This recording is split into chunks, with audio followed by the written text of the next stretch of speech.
और चलिए अब बात करते हैं आईएएस संतोष वर्मा की, जिनके बोल्ड बयान लगातार सुर्खियों में हैं, कहीं विवादों में भी नजर आ रहे हैं। आपको बता दें आईएएस संतोष वर्मा, जब उनका एक और बयान सामने आ चुका है, एक और बयान सामने आया जिसमें उन्होंने हाईकोर्ट पर अपने इस बयान में टिप्पणी की है। तो भोपाल से इस वक्त की बड़ी खबर आपको बता रहे हैं, आईएएस संतोष वर्मा का एक और वीडियो वायरल हुआ। अब हाईकोर्ट पर आईएएस संतोष वर्मा ने टिप्पणी की है। एससी एसटी बच्चों को सिविल जज नहीं बनने दिया जा रहा है, नहीं बनने दे रहा है हाईकोर्ट। देखिए ये हाईकोर्ट को लेकर उन्होंने टिप्पणी की। संतोष वर्मा का ये बोल आपको बता रहे हैं, 50% कट ऑफ, लेकिन एससी एसटी को दिए जा रहे हैं 49.95 नंबर। ये उन्होंने कहा। इंटरव्यू में 20 नहीं 19.5 नंबर दिए जाते। कई बड़ी बातें कही है, सुनवाते आपको क्या कुछ कह रहे हैं संतोष वर्मा। अभी जो एग्जाम हुई उसमें हमारे एससी एसटी के लोग सिलेक्ट नहीं हुए, उनको योग्य उम्मीदवार नहीं मिले। लेकिन सिविल जज की ऐसी कौन सी एग्जाम होती है जिसमें हमारा बच्चा 40% 50% मार्क्स नहीं ला सकता?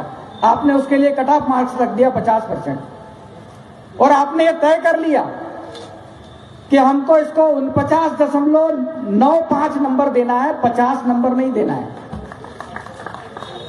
आपने देख लिया कि इंटरव्यू में हमको इसको 20 नंबर नहीं देना है, इसको 19.5 नंबर देना है। तो भाई कौन सिविल जज बना देगा हमारे बच्चों को? ये कौन सा आरक्षण है? ये कौन सा नियम है? और ये कौन कर रहा है? ये हमारा हाईकोर्ट कर रहा है, जिससे हम न्याय की उम्मीद करते हैं, जिससे हम बाबा साहब के संविधान के हिसाब से चलने की गारंटी मानते हैं, जिसको ये वहीं से हो रहा है। तो ये नया बयान आप सुन रहे थे एसटी एससी छात्रों को लेकर जो दिया। तो आईएएस संतोष वर्मा के खिलाफ ब्राह्मण समाज का विरोध भी शुरू हो चुका है।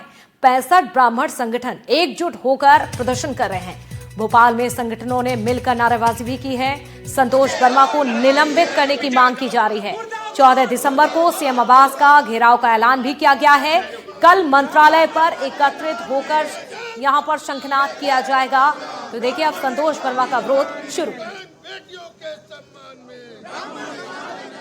मां बहनों के लिए इतने घृणित शब्दों का प्रयोग करता है कि जिस तथाकथित मंच का वो दुरुपयोग कर रहा था, उसी के ओरिजिनल अध्यक्ष भी उसकी निंदा कर देते हैं। पूरा समाज, उस वर्ग, जिस वर्ग का वो था, वो समाज उसकी निंदा करता है। जयेश जैसा संगठन उसकी निंदा करता है। कांग्रेस बीजेपी के तमाम नेता, प्रदेश सरकार के तमाम नेता उसके उस बयान की निंदा करते हैं। लेकिन सरकार की चुप्पी बहुत अचरज का विषय है, और ये अचरज अब आक्रोश में बदलता जा रहा है।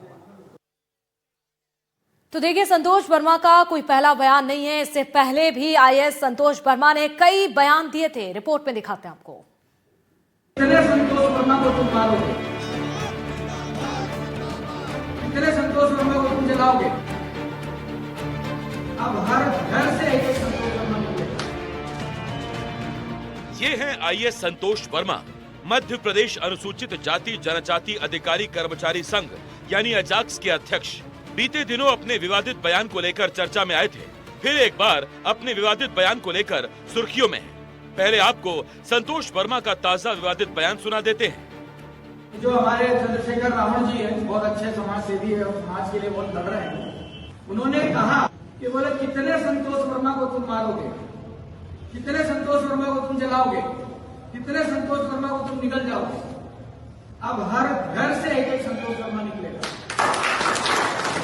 और जब हर घर से संतोष वर्मा निकलेगा तो फिर आपके पास इतनी ताकत नहीं है कि आप हर संतोष वर्मा को जला सकें। संतोष वर्मा के बयान को लेकर फिर घमासान मच गया है। मध्य प्रदेश सामान्य पिछड़ा अल्पसंख्यक वर्ग कर्मचारी संघ यानी सपाक्स के अध्यक्ष हीरालाल त्रिवेदी ने संतोष वर्मा पर तीखा हमला किया है। हीरालाल त्रिवेदी ने संतोष वर्मा पर एफआईआर दर्ज कर गिरफ्तार करने की मांग की है। संतोष वर्मा का भी हाल ही में एक और वीडियो जारी हुआ है, जिसमें वो कह रहा है कि हर घर में संतोष वर्मा पैदा हुआ। यदि हर घर में संतोष वर्मा पैदा हुआ तो क्या हर घर की बेटी खतरे में जाएगी? जिसके विरुद्ध महिला उत्पीड़न के प्रकरण चल रहे हैं, क्रिमिनल केस दर्ज हो रहे हैं, और जिसने एक महिला का अपमान किया है, बेटी का अपमान किया है, उसके विरुद्ध में पता नहीं क्यों कार्रवाई नहीं हो रही है। मैं माननीय मुख्यमंत्री जी से निवेदन करना चाहता हूं कि इसके विरुद्ध एफआईआर करें, इसे गिरफ्तार करें, इसे निलंबित करें, इसके विरुद्ध विभागीय जांच बैठाएं।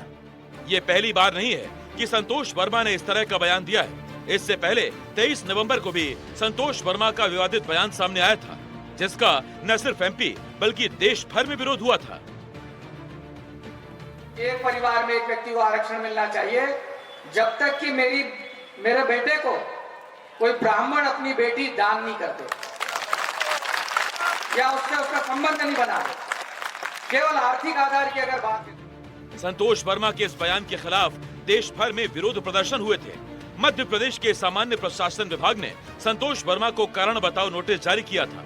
साथ ही भोपाल सांसद आलोक शर्मा ने भी केंद्रीय कार्मिक मंत्रालय से संतोष वर्मा की शिकायत कर उन्हें बर्खास्त करने की मांग की थी। अब नया वीडियो सामने आने के बाद आईएएस संतोष वर्मा की मुसीबतें बढ़ सकती हैं। भोपाल से एनडीटीवी के लिए अनुराग द्वारी की रिपोर्ट। तो संतोष वर्मा की मुश्किलें बढ़ती जा रही हैं। आईएएस संतोष वर्मा ने क्या कुछ कहा था, विवाद की टाइमलाइन भी आपको बताते हैं। सीनियर आईएएस अधिकारी संतोष वर्मा ने ब्राह्मण की बेटियों पर, आपको बता दें, ब्राह्मणों की बेटियों पर टिप्पणी की थी, बयान दिया था।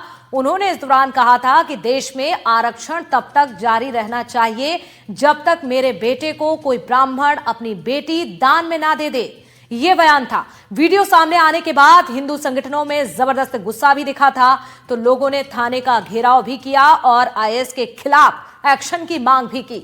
लोगों ने कहा कि संतोष वर्मा के निलंबन तक प्रदर्शन जारी रहेगा। और इसी बीच आईएएस संतोष वर्मा ने भी वीडियो जारी कर हालांकि यहां पर माफी भी मांग ली थी। उन्होंने कहा कि उनके बयान को तोड़ मरोड़ कर पेश किया गया है। अब क्या बोल गए हैं संतोष वर्मा, क्या है पूरा मामला? सांसद चंद्रशेखर ने आईएएस संतोष वर्मा के समर्थन में बयान भी दिया था। उस समय चंद्रशेखर ने कहा था कि कितने संतोष वर्मा मारोगे, हर घर से संतोष वर्मा निकलेगा। संतोष वर्मा ने चंद्रशेखर के बयान को कोट करते हुए यहां पर कोट किया और करते हुए कहा कि हर घर से संतोष वर्मा निकलेगा। जब हर घर से संतोष वर्मा निकलेगा तो आपके पास इतनी ताकत नहीं है कि हर संतोष वर्मा को जला दोगे। तो देखिए, ये लगातार बयानों का सिलसिला आगे बढ़ता जाता है। संतोष वर्मा और विवादों से नाता लगातार उनका देखा जा रहा है। तो संतोष वर्मा एमपीपीएससी अधिकारी थे जो कि 2021 में आईएएस बने थे। लगातार अब विवादों में नजर आ रहे हैं। लगातार उनका विवाद अब मुश्किलों में भी पड़ते हुए नजर आ रहे हैं। फिलहाल आगे बढ़ेंगे और बात करेंगे इंदौर से बड़ी खबर की। जीतू पटवारी को कोरोना मामले में बड़ी राहत। तो देखिए, इस वक्त की ये बड़ी खबर आपको बता रहे हैं इंदौर से। जीतू पटवारी को कोरोना मामले में बड़ी राहत दी गई है। इंदौर कोर्ट ने पटवारी चिंटू चौकसे को बरी कर दिया है। कई और कांग्रेसी नेता को भी कोर्ट ने बरी किया। सोशल डिस्टेंसिंग का पालन नहीं करने का दरअसल उनके ऊपर आरोप था, लेकिन अब सुनवाई हो चुकी है।